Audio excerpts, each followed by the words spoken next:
Oui, là, je m'exprime à titre personnel, mais je crois avec une certaine audience dans le Parti socialiste et au-delà du Parti socialiste, il ne peut pas être question de participer à une primaire. Non pas parce qu'il y aurait les écologistes, mais parce que cette ligne-là n'est pas celle qui peut permettre de gagner l'élection présidentielle. Si tu aimes les analyses des débats politiques, abonne-toi. Ici, on ne suit pas la foule, on analyse les faits. Vous réfléchissez à une candidature? Je ne parle pas de ma candidature, je Non, parle mais vous-même, dans ce moment, vous l'avez dit, de chaos, est-ce que vous réfléchissez à une candidature? Il n'y a pas de stratégie personnelle. Il faut créer un mouvement collectif.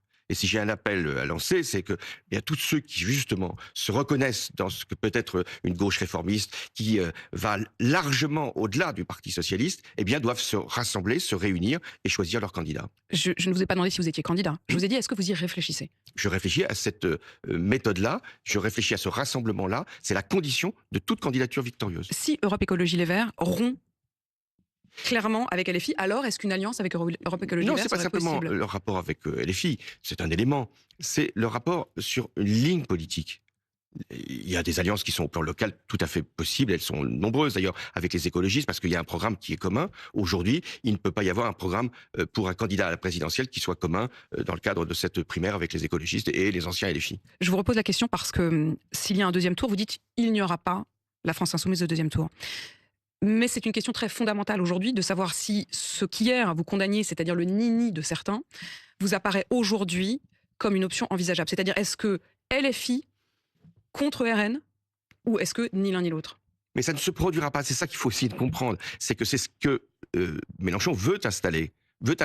Le seul débat possible. Vous n'auriez pas le choix. Ce serait ou la gauche radicale ou l'extrême droite. Eh bien, ce ne sera, j'espère, ni l'un ni l'autre, mais en tout cas, ce ne sera pas ce combat-là. Pour battre l'extrême droite, car je suis toujours décidé à ce qu'elle ne vienne pas au pouvoir, non pas simplement pour des questions de principe, c'est déjà beaucoup, mais parce que ce serait destructeur pour notre nation, pour notre pays, pour sa place dans l'Europe. Donc, par rapport à ce combat-là, il faut absolument qu'il y ait une gauche qui écarte LFI, car elle n'a plus vocation à représenter quoi que ce soit comme espérance d'alternance. Et il faut s'élargir autant que possible pour offrir cette possibilité au pays d'avoir un avenir qui puisse être raisonnable et clair. LFI classé à l'extrême gauche par le ministère de l'Intérieur, ça vous paraît donc assez raccord avec la lecture que vous en faites? S'il fallait faire la démonstration, elle est faite.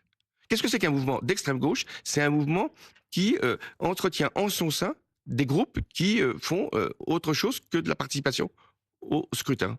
Donc, si LFI avait voulu faire la preuve qu'il n'était pas d'extrême gauche, c'est raté.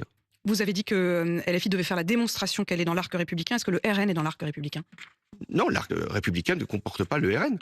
Quand le RN est sur la discrimination, sur la préférence nationale, quand le RN veut modifier la Constitution, veut mettre en cause gravement l'Union européenne, non, le RN n'est pas dans l'arc républicain. Et ne le sera pas davantage dans quelques mois, quel que soit son candidat et quel que soit l'âge de ce candidat. Une dernière question, François Hollande, sur la question de la menace terroriste. Vous êtes évidemment le président qui était en action au moment des attentats terroristes. Vendredi soir, un homme a tenté d'attaquer des soldats sous l'Arc de Triomphe. Cet homme, il s'appelle Brahim Bahir et il avait été condamné. En 2025, il est sorti de prison. La question de ceux qui sortent de prison, il y en a 46 d'entre eux qui sont sortis en 2025, condamnés pour des faits de terrorisme, et il y en aura encore une trentaine cette année. Est-ce qu'il faut que le suivi soit plus tenu? Oui, il faut qu'il soit renforcé. Bon, nous avons des règles dans notre droit pénal. Une fois que la peine est épuisée, la liberté est donnée. Il avait purgé sa peine. Il avait purgé sa peine. Mais on ne peut pas faire ce qu'on appelle une sortie sèche. Vous avez été terroriste, vous avez été condamné, vous avez fait votre temps et vous partez. Non. Il y a un suivi, il y a un contrôle, il y a une vigilance. Et il doit y avoir un moment aussi, lorsqu'il y a un défaut pour le contrôle judiciaire, ça devait être le cas pour cet individu, de retour en prison. Dans cette interview, François Hollande tente de réintroduire une distinction essentielle dans le débat politique français, celle entre une gauche de gouvernement et une gauche de contestation. En rompant explicitement avec Jean-Luc Mélenchon et la France insoumise, il s'inscrit dans une tradition réformiste qui n'est pas sans rappeler ce que Léon Blum appelait déjà l'exercice du pouvoir dans le réel. Car derrière la question des alliances, c'est une problématique plus profonde qui se dessine. Celle du choix entre la pureté idéologique et l'efficacité politique. Raymond Aron soulignait que toute démocratie stable repose sur des forces capables de gouverner, pas seulement de s'opposer. Refuser une primaire ou un programme commun avec Europe Écologie Les Verts, ce n'est pas seulement une stratégie électorale, c'est affirmer qu'une alternative crédible doit s'élargir au-delà des clivages militants. Hollande met également en garde contre le piège d'un second tour réduit à l'affrontement entre radicalités, notamment face au Rassemblement national. Tocqueville rappelait que les démocraties périssent moins par excès de liberté que par l'incapacité de leurs élites à proposer une voie médiane. Au fond, ce qu'il appelle ici, ce n'est pas une candidature, mais une méthode, celle du rassemblement comme condition préalable à toute victoire.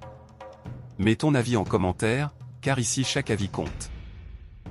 Il y a une forme de vigilance, mais qui n'est pas une vigilance où on observe, une vigilance d'action, où on empêche. Votre inquiétude sur le fond du... Oui, de la moi menace j'ai deux terroriste. inquiétudes. J'ai une inquiétude par rapport à ces terroristes qui sont en fin de peine, et j'ai une autre inquiétude, c'est ce qui se passe en Syrie, où suite à ce que les Kurdes n'ont pas pu garder, c'est-à-dire les prisonniers dont certains sont français, et beaucoup de femmes aussi, eh bien ces prisonniers-là peuvent être en liberté dans quelques temps, ou sont déjà en liberté, et peuvent atteindre notre sol. Merci François Hollande d'avoir répondu à mes questions ce matin, ancien président de la République. Il est 8h47 sur RMC et BFM Si tu TV. fais partie de ceux qui veulent comprendre avant de réagir, abonne-toi, active la cloche des notifications et partage la vidéo, même à une seule personne, ça aide énormément.